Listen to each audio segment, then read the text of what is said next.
Shalom saudaraku yang dikasihi Tuhan Yesus Kristus. Selamat pagi, salam sejahtera untuk kita semuanya. Selamat datang kembali di Renungan Rohani pagi hari ini. Semoga saudara yang terkasih dalam keadaan sehat selalu.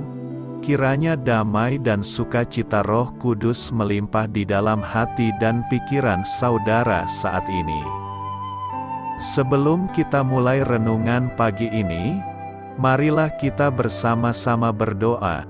Tuhan Yesus, terima kasih sudah membangunkanku pagi hari ini. Terima kasih atas penyertaan dan perlindungan Tuhan. Semua karena karunia Tuhan aku dapat bangun dengan pagi hari ini. Aku menyerahkan seluruh aktivitasku hari ini ke dalam kuasa tangan Tuhan. Jauhkanku dari yang jahat, ya Tuhan. Tuhan Yesus, tolong lindungi dan berkati aktivitasku hari ini. Tolong berkati juga keluarga dan teman-temanku, Bapa Surgawi, oleh karya Roh Kudus. Tolonglah aku untuk menjauhi segala sesuatu yang melukai hati-Mu. Ampunilah segala dosa kami, ya Tuhan. Dalam nama Tuhan Yesus, aku sudah berdoa. Amin. Sahabat saudara rohani, pembacaan ayat emas Alkitab renungan kita hari ini terambil dari Ibrani 3 ayat 7 sampai dengan ayat 19. Sebab itu, seperti yang dikatakan Roh Kudus, pada hari ini, jika kamu mendengar suaranya, janganlah keraskan hatimu seperti dalam kegeraman pada waktu pencobaan di padang gurun, di mana nenek moyangmu mencobai aku dengan jalan menguji aku, sekalipun mereka melihat perbuatan-perbuatanku 40 tahun lamanya. Itulah sebabnya aku murka kepada angkatan itu, dan berkata, selalu mereka sesat hati, dan mereka tidak mengenal jalanku, sehingga aku bersumpah dalam murkaku, mereka takkan masuk ke tempat perhentianku. Waspadalah, hai saudara-saudara, supaya di antara kamu jangan terdapat seorang yang hatinya jahat dan yang tidak percaya oleh karena ia murtad dari Allah yang hidup. Tetapi nasihatilah seorang akan yang lain setiap hari, selama masih dapat dikatakan, hari ini, supaya jangan ada di antara kamu yang menjadi tegar hatinya karena tipu daya dosa. Karena kita telah beroleh bagian di dalam Kristus. Asal saja kita teguh berpegang sampai kepada akhirnya pada keyakinan iman kita yang semula. Tetapi apabila pernah dikatakan, pada hari ini, jika kamu mendengar suaranya, janganlah keraskan hatimu seperti dalam kegeraman. Siapakah mereka yang membangkitkan amarah Allah, sekalipun mereka mendengar suaranya? Bukankah mereka semua yang keluar dari Mesir di bawah pimpinan Musa? Dan siapakah yang ia murkai 40 tahun lamanya? Bukankah mereka yang berbuat dosa dan yang mayatnya bergelimpangan di padang gurun? Dan siapakah yang telah ia sumpahi, bahwa mereka takkan masuk ke tempat perhentiannya? Bukankah mereka yang tidak taat? Demikianlah kita lihat, bahwa mereka tidak dapat masuk oleh karena ketidakpercayaan mereka. Ibrani 3 ayat 7 sampai dengan ayat 19. Inti dari ayat emas renungan kita adalah, nasihatilah seorang akan yang lain setiap hari, selama masih dapat dikatakan, hari ini. Mari kita mulai renungan pagi kita. Judul renungan kita hari ini adalah Saling Menguatkan, ditulis oleh Sochitel Dixon. kisah inspiratif. Setelah selama seminggu kembali mengalami sakit, saya terhenyak lemas di sofa. Saya tidak ingin memikirkan apapun, tidak ingin bicara dengan siapapun. Saya bahkan tidak dapat berdoa. Perasaan putus asa dan ragu menggayuti saat saya menyalakan televisi dan sebuah iklan muncul. Di sana tampak seorang gadis kecil berkata kepada adik laki-lakinya, "Kamu seorang juara," katanya. Ia terus mengulangi ucapan yang menguatkan itu sampai adiknya tersenyum, dan saya pun ikut tersenyum. Sejak awal, umat Allah tidak lepas dari pergumulan dengan perasaan putus asa dan ragu. Dengan mengutip Mazmur 95, yang menegaskan bahwa suara Allah dapat didengar melalui Roh Kudus, penulis kitab Ibrani memperingatkan umat Allah untuk menghindari kesalahan yang dilakukan bangsa Israel saat mengembara di padang gurun. Ibrani 3 ayat 7-11, ia menulis, "Waspadalah, hai saudara-saudara, supaya di antara kamu jangan terdapat seorang yang hatinya jahat dan yang tidak percaya oleh karena ia murtad dari Allah yang hidup. Tetapi nasihatilah seorang akan yang lain setiap hari." Dengan pengharapan bahwa hidup kita aman di dalam Kristus, kita bisa menerima kekuatan penuh yang kita butuhkan untuk dapat bertekun, persekutuan umat percaya yang saling menguatkan. Bila ada orang percaya mengalami kebimbangan, saudara-saudari seimannya dapat memberikan penguatan dan meneguhkannya kembali. Dengan penguatan yang Allah berikan, kita dimampukan untuk saling menguatkan. Amin. Marilah kita renungkan di dalam hati kita.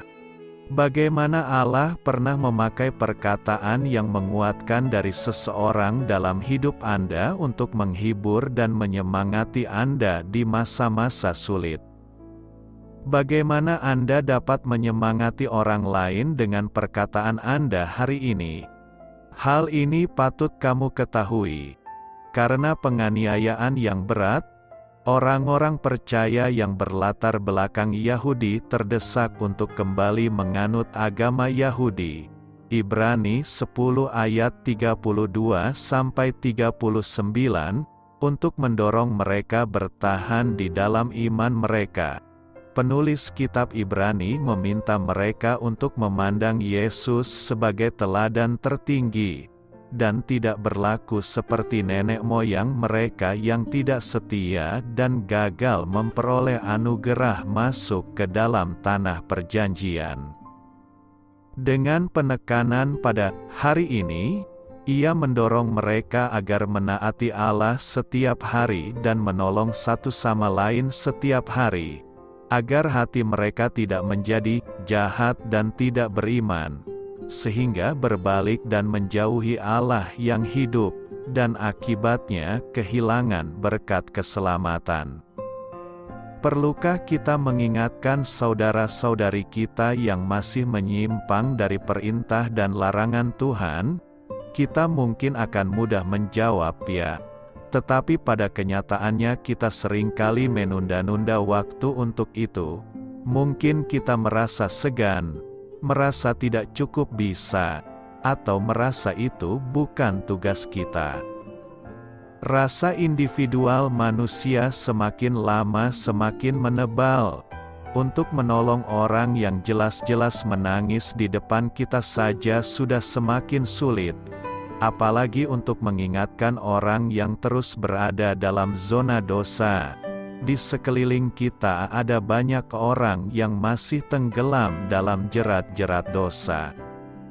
Waktu mereka sama seperti kita, tidak ada satupun dari kita yang tahu kapan pastinya kita dipanggil pulang. Kita cenderung menunggu sampai orang lain yang menghampiri dan mengingatkan mereka. Kita cenderung berdiam diri, tetapi tidakkah kita sadari bahwa mungkin saja kita yang ditugaskan untuk itu, mengingat mereka ada di dekat kita?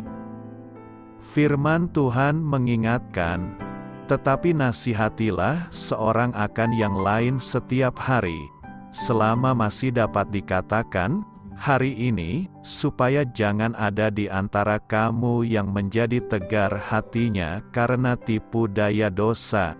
Ibrani 3 ayat 13. Ini pesan penting yang mengingatkan kita agar tidak menutup mata ketika melihat ada orang-orang yang masih sesat. Kita sendiri mungkin masih melakukan beberapa hal yang bertentangan dengan firman Tuhan. Dan untuk itu kita pun membutuhkan nasihat, teguran atau peringatan dari orang lain yang dekat dengan kita. Jika mereka menutup mata dan membiarkan kita tersesat, bukankah kita sendiri yang rugi? Begitu pula saudara-saudari kita yang masih melakukan perbuatan-perbuatan yang tidak berkenan di hadapan Tuhan.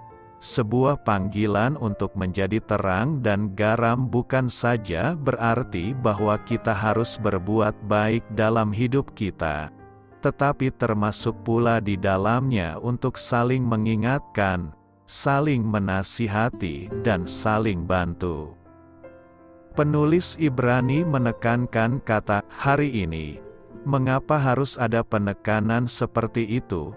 Karena kita tidak tahu kapan waktu kita dipanggil kembali menghadapnya. Bisa puluhan tahun lagi, bisa beberapa tahun lagi, beberapa bulan, beberapa hari, atau bahkan mungkin saja ini hari terakhir kita di muka bumi. Pemazmur berkata, "Masa hidupku ada dalam tangan-Mu." Mazmur 31 ayat 16. Panjang pendeknya usia kita ada dalam tangan Tuhan.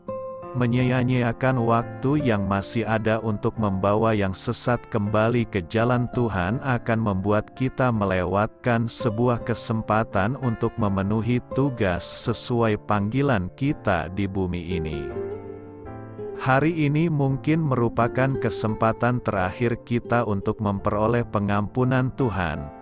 Atau jika kita sudah berjalan sesuai dengan kehendak-Nya, hari ini bisa menjadi kesempatan terakhir kita untuk membagikan kasih dan keselamatan yang telah dihadiahkan Tuhan kepada saudara-saudari kita, orang-orang terdekat dan yang kita kasihi.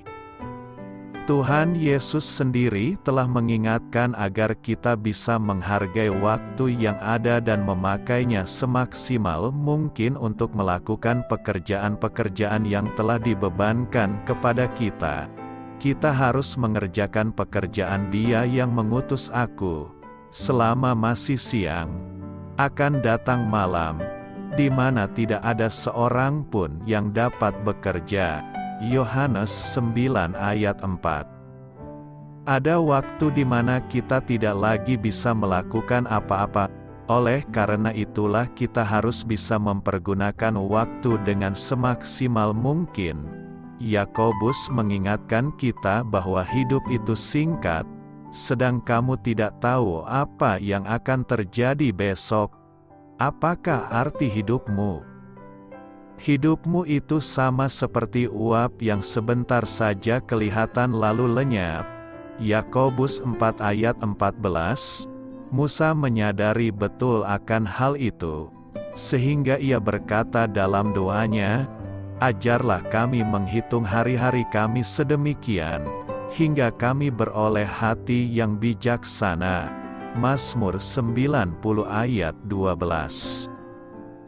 Jika ada kesempatan yang masih diberikan Tuhan hari ini, baik untuk diri kita sendiri maupun untuk menasihati orang lain, manfaatkanlah itu dengan sebaik-baiknya dan jangan sia-siakan. Mari kita periksa diri kita dan lihat ke sekeliling kita hari ini juga. Karena tidak ada satupun dari kita yang tahu apa yang akan terjadi esok. manfaatkan waktu semaksimal mungkin untuk menghargai kesempatan yang masih diberikan Tuhan. Selamat berkarya untuk Tuhan. Amin.